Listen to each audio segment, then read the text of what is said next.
Dolphins finally enter our league. We have 17 teams now, and with a new team comes a lot of interesting thoughts. And we're going to try and project a few minutes how the team's going to look and try to give a little bit of insight into really how it's all going to run. With Bennett at the helm, there's plenty to talk about here. Welcome back to Scoop. We will kick it off with their early season as well, mate, if you can.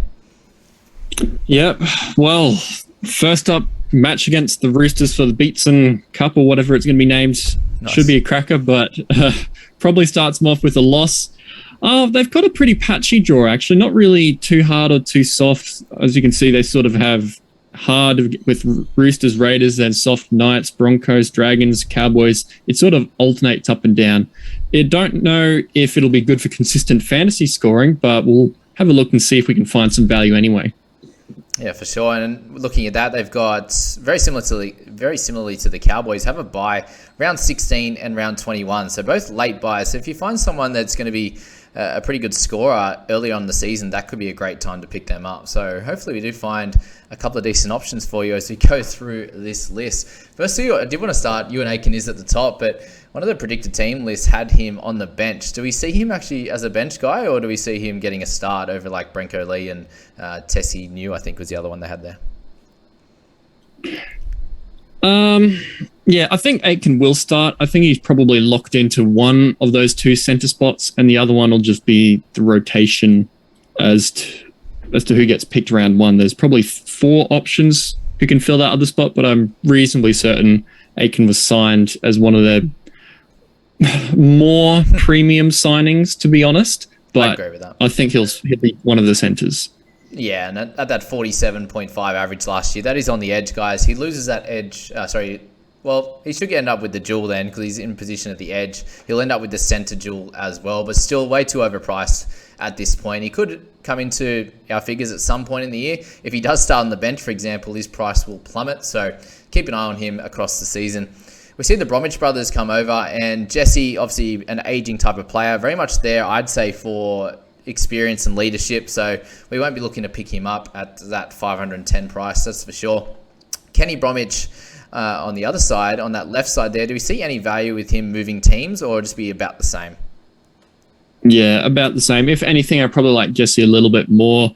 In a much weaker team than the Storm, he should get more tackles, but I mean, that's about it. Both of them kind of at their age in a new team that's going to be at the bottom 4 rather than the top 4 type of team, not really any interest.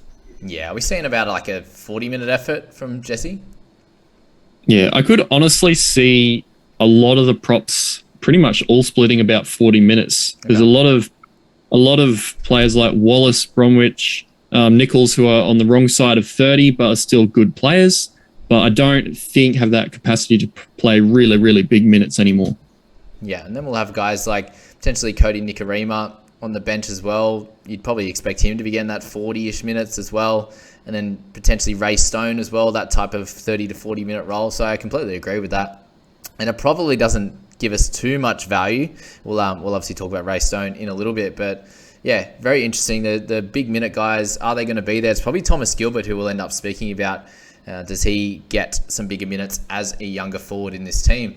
But we have Herman Ese, who's a very interesting one. He's had little moments in his career where he's been a solid fantasy scorer. Do we see that as any chance here with the Dolphins? Probably not. He might get a few minutes, but not quite enough to be relevant. He could average 30, I'd say, but I don't really see him pushing very high. You probably want him a base price, don't you? Yeah. Tommy Gilbert, so a very interesting one there. He sounds like he's going to be tipped to get the 13 role. We don't have a lot of information on him in a middle role. We've got a couple of games of him at prop, but mainly on the edge there. Do we like his output on the edge, and do we think that can correlate in some really good scores in the lock position? I think there's some value in Gilbert because when he was playing on that edge, he sort of played part-time in the edge and then went into the middle for a few minutes. A little bit like Josh Jackson did last year, but not quite as many. I think the real big appeal with Gilbert is that in the middle he should score reasonably well, and with this older forward pack he could get quite a lot of minutes actually. Bennett's come out and I think said Gilbert should be the 13, so if he looks like he's absolutely playing 55, 60 minutes in trials in the full strength ones, I'd be looking at him. But at the moment, at 567, he's probably about 50K, a little more expensive than I would otherwise be looking at him. Yeah, I can agree with that. But my only issue here is I look at this team and I don't see many big minute forwards. So it has to go to someone, right? You see Felice Kafusi probably getting 80. Do you see Kenny Bromwich getting 80 as well? That's probably the only issue, is if they are both 80-minute guys, then they definitely have to split those minutes. And if Gilbert gets that 50 minutes, probably don't see enough value. You might get into about a 43 to 45 at best. But he's also someone that if he comes out in that first round or two and he's absolutely killing it, you look at that draw that they've got. Obviously, there's a couple of tougher games early, but the weakness of it, cool, that obviously helps. But just getting him for an entire, 10 rounds potentially, and if he plays Origin, you could move him on from there. So that's very interesting. I think you can probably watch on him and pick him up after a couple of rounds. Would you agree with that? Yeah, I'd say so. It really depends how strong he starts and what the split's going to look like. Because with a brand new team, we can throw up ideas, but we really can't say for certain. So he's definitely one to keep in the black book, but probably a little bit too risky to outright start with. Yeah, you've got here Oliver Gildart being 334. He's not basement. He didn't go that great for the Tigers. Do we see any improvement here at the Dolphins? Not more than a couple of points. He's one of the main candidates to be the other centre outside Aitken, but even then he might not get it. So probably job security risks and not enough upside. Just avoid him. Especially with Branko testing you, there's plenty of options there. So I'd be leaving him out. You got Jermaine Osako. Is he just too expensive on a wing? If it looks like he's in your wing. Yeah, I think so. Well, his 28 average included a reasonable amount of goals too. So even though he's a chance to kick goals again, not really that interested. What about Robert Jennings? He is of some interest to me. Yeah, well, he's a bit cheaper. He's almost basement. And it's just really whether it's going to be Isako on one side and Edric Lee on the other. If it's not one of those two, it'll probably be Robert Jennings. And he's pretty cheap. If he does start, I'll be definitely looking at him. But a winger in a probably top bottom 4 team have question marks around them. So not the top of my list, but still an interesting one. Yeah, that's my biggest issue with this squad, is just the fact that there's a lot of players, a lot of outside backs that are probably not going to see a hell of a lot of really good ball to be able to score really well. So if Robert Jennings was in a better side, I think we'd be looking at him a lot closer than we are here. We have Isaiah Katoa there at basement price at 230. Obviously a youngster, and you've got here he's competing with Milford and O'Sullivan. Tell us a little bit more about what you know about him. Yeah, well, I know that he's immensely highly rated. I don't know a heap of specifics, but when he comes in, at some point he'll be the buy of the season pretty much. If he sits there for a couple of months, he'll make 300K. I think that he won't get huge amounts of kick meters, but he's just really good with attack. And from what I've heard, he'll carve when he gets in there. Yeah, okay. So would you say if there was an injury to one of those guys, would he be coming in over a Cody, do we think? Or are we just guessing at this point? Yeah, I think given he's an up-and-coming guy who they'd possibly want to base their team around, brand new team, one of the faces of the team like him, Gilbert, the next few years, I'd say they'd definitely give him a shot and leave Cody on the bench. But, I mean, that's not 100% certain. That's just what we predict. Yeah. I'm seeing Nicarima playing that kind of middle role, roving kind of player who can ball play. So maybe they just keep him in that all year, that 40 to 50 minutes. We'll see.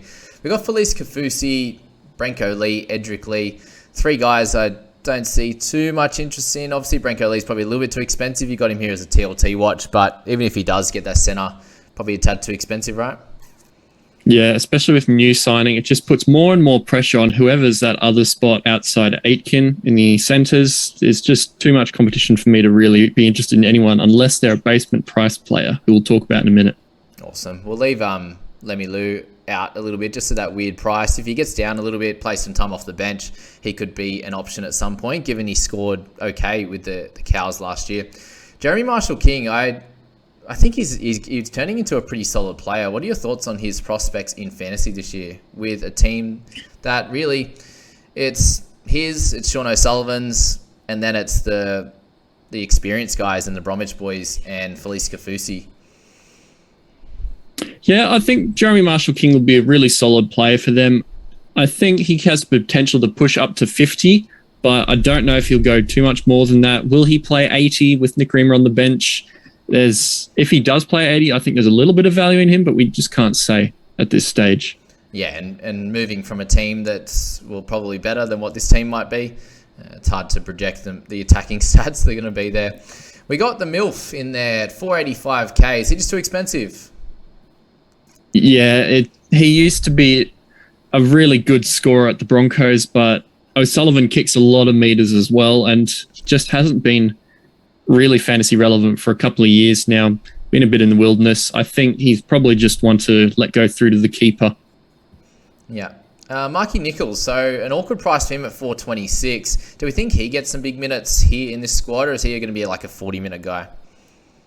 I think he's going to be borderline buy, but not enough for me to be really interested in him. I think he gets more minutes than Jared Wallace, who's supposed to be starting on the bench now, and Nichols as prop. He does have a little bit of value. His PPM's not too bad, but I could see him as a 35 average, not high 30s or 40. Yeah, it's a bit awkward. Hey, there's some better guys in the middle. We might speak about Daniel Saifidi and these types of guys that aren't a lot more expensive, and you're probably going to get a much better output from them on a week in, week out basis. We got Cody Nikorima. He's super cheap. Do we see him getting the minutes? That's the thing, or is he just too uncertain in terms of and inconsistent in his scoring anyway to even bother? Yeah, well, he's Mr. Fix-It in the backline or even at hooker if things go wrong, but I think it's just too much uncertainty for his minutes, role, where he's going to play. Even at base price, I don't know if he's that good of an option. Yeah, Tessie News, super expensive at 533. I think we'll definitely avoid him for now. Not much to say. He's not going to get any value on that price. If he drops, we can talk about him through the season. We have Sean O'Sullivan, who I do really like as a player. Averaged 50.4 last year. Probably a little bit too high of an average. He went too well, really, with the Panthers before getting his own team to have much value. What are your thoughts? Yeah, I think O'Sullivan will lead them around the park this year, NRL-wise. I just think fantasy-wise, the attacking stats won't quite be there. And as I was saying, Milford likes to kick a lot, and that really caps O'Sullivan's ceiling for me. So want to give a miss. And there's a bunch of players at that price point. The Burtons, the Hastings, these types of players that probably have a bit more value. Ray Stone. So now the chat is he'll probably end up on the bench. Does that change his minutes much, would you say? I'd say it slows it down a little bit. Instead of being a screaming buy, he's sort of more borderline now. If he looks like he'll be getting a good role in trials, because he's one of the younger blokes, I think he could be still an option, but there's probably a few other guys I'd have ahead of him as 250 basement kind of guys. Yeah, I suppose the good thing with him is we have seen him before, and a few games has done really well and had a nice PPM. So, yeah, if we think from trials, I think he's definitely a trial watch, like you're saying there. And if he looks like he's going to work hard, get that 30 to 40 minutes, even that would be enough for him to average 27 to 30.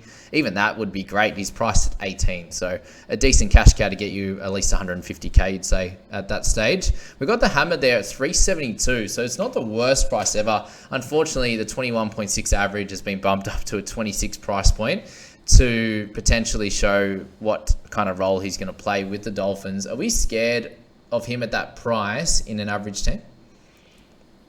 Yeah, he is probably one of the most contentious players in and out of my fantasy team. I've probably leaned on not picking him, but game theory suggests at his price, if he goes wrong, you can downgrade him to someone who's flying upwards. Whereas if you have a 230 basement guy and they flop, well, you really can't really go anywhere. With the Jill, he's good. Under Bennett, he might improve, but he's the type of player who can score 35 in 8 minutes and they get injured, or score 8 in 80 minutes and not do a lot. So it's hard to know with like 30% ownership. Do you follow the crowd and with his dual and his price, he's easy to flick to somebody, or do you just kind of go elsewhere, like with an Avarillo or something? Yeah, so if he starts at fullback, you think that 30% will stay. If he starts in the centres or on a wing, do you think that'll drop, that percentage? I think it'll drop, and I'd be happy to chuck him out of my team if he was in the centres. Yeah, fullback's definitely a touch and go. It'll have to probably be based on your team makeup and if you've got enough cash to go elsewhere, or you want to go cheaper, or potentially just go up to a gun instead of paying that $372 for the hammer. Do we know how to say the next fella's name? Valence Tafare? Is that how we say it? Valence? Yeah, I'm not sure whether it's Tefare or Tefare, but we'll learn. Yeah, We'll learn. Boys, get in the comments and let us know. Whatever his name, we'll certainly... whatever his name, we will certainly hear a lot about him this year. I would say he'll get a chance at some point. He's an absolute weapon. He's quite quick for a big bloke, and he's kind of in the Paul Alamotti mold, big tackle-busting, offloading centre. Okay. I don't think he starts the year, but as soon as he does, or gets an opportunity through injury, he's almost a must-have straight into your team. Yeah, and again, I probably the only worry if he's got so much talent is going to be how the team's going. If they're going okay, then he'll be sweet. If they're going really bad, then he'll probably have an 8 in him or a 12. But we'll wait and see how they're going, how he looks in trials and everything like that. And then the last two guys, we've got Mason Teague and then also Jared Wallace, which you spoke about. You had a little bit of an interest in him, but at that price of $426, not starting, as you said, probably we might end up fading him at this stage. Yeah. I think he needs 45 to 50 minutes to get up to that 40 average, and now that he's supposed to be on the bench, he just won't. Yeah, and he hasn't been very relevant for the last few years. So that is the Dolphins, guys. What are your thoughts, Scoop? Any other extra? Yeah, well, I live reasonably close to them, so I'll be interested to go to a couple of their games this year. It'll be really fun to see if we can go to the new stadium too. Fancy-wise, there's a couple of cheap guys. Gun-wise, in a poorish team, I don't think you can put too much hope in. But as an NRL team, they're very, very interesting to watch this year. Should be good fun. Yeah, and you're right with those cheapy guys. With them not having a bye for a long time, they should be able to get that 4 to 6 weeks in a row without anything sort of stopping them from building some value. That's the Dolphins squad, guys.